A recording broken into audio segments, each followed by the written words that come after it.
Bonjour tout le monde, bienvenue dans une vidéo plus technique où on va faire de l'architecture au sens de David Parnasse et on prend comme cas d'étude le GAN-View de Claro. Le GAN-View de Claro c'est ceci, vous reconnaissez un GAN-View et on va ajouter, vous allez voir, la possibilité de faire du drag and drop pour soit déplacer, soit modifier la taille des différentes barres du Gantt. Et donc c'est de l'architecture au sens de David Parnasse, et en particulier ce papier-ci, la section 4C, un vieux papier 1976, dans lequel David Parnasse invite les programmeurs à éviter de voir leurs tâches de programmation comme toujours du flowchart, une implémentation linéaire depuis des inputs vers des outputs, mais de plutôt chercher à construire des jeux d'instructions dans une virtual machine, et de voir comment ces instructions peuvent être étendues, cette virtual machine peut être étendue avec de nouvelles instructions, et ces instructions réutilisées dans différents contextes. Le contexte de David Parnasse à l'époque, c'est qu'il se rend compte que pas mal des programmes qu'il écrit sont en fait des programmes families, donc il se retrouve face à plusieurs clients qui ont des besoins légèrement différents, et il cherche à écrire du code qui est plus flexible, et donc David Parnasse est un de ceux qui a fait les plus grandes contributions au domaine de l'architecture des logiciels.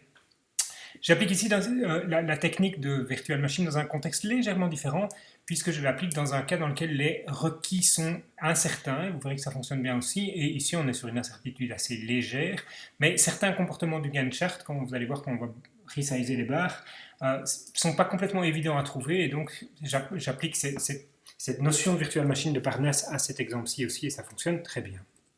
Alors, cette vidéo est aussi à propos de TDD, puisqu'on verra que l'approche par Virtual Machine intègre de manière fort sympathique et jolie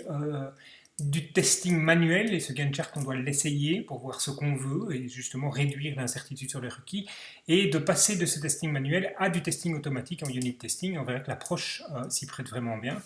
C'est aussi à propos du fait que les vrais bons programmeurs doivent décomposer des problèmes compliqués en sous-problèmes à résoudre, et de nouveau l'approche architecturale ici aide bien. Et si vous me connaissez, vous savez que je suis toujours intéressé de trouver des exemples où on structure de la complexité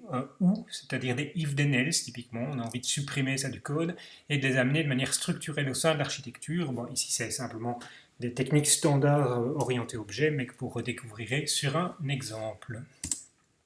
Donc notre tâche, c'est d'ajouter le drag and drop au GAN-View de Claro, et plus précisément, en fait, ce qu'on va faire, c'est qu'on va reviewer, donc je vous montre le pull request ici, on va reviewer une dizaine de commits, 10 commits ici, qui ajoutent ce drag and drop au fur et à mesure, ou plutôt qui refactorent une première implémentation qui m'a été fournie par un développeur chez nous, à qui j'avais demandé amène-moi quelque chose qui fonctionne en y passant seulement quelques heures, et on verra de là ce qu'on peut faire. Et ce qu'on a fait après, c'est refactorer une implémentation relativement linéaire en quelque chose de plus architecturé, qui a moins de bugs, qui fonctionne mieux, sur lequel on peut plus tester des choses, des approches et comparer un peu différentes heuristiques. Voilà, avant ça, une petite interlude pour vous expliquer, en fait, Claro et le Gantt chart, c'est pas vraiment un Gantt chart. Si vous vous posez la question pourquoi est-ce qu'on invente encore un nouveau Gantt chart, je vous montre maintenant que ce n'est pas tout à fait un Gantt chart et que ce n'est pas tout à fait comme ça qu'on l'utilise.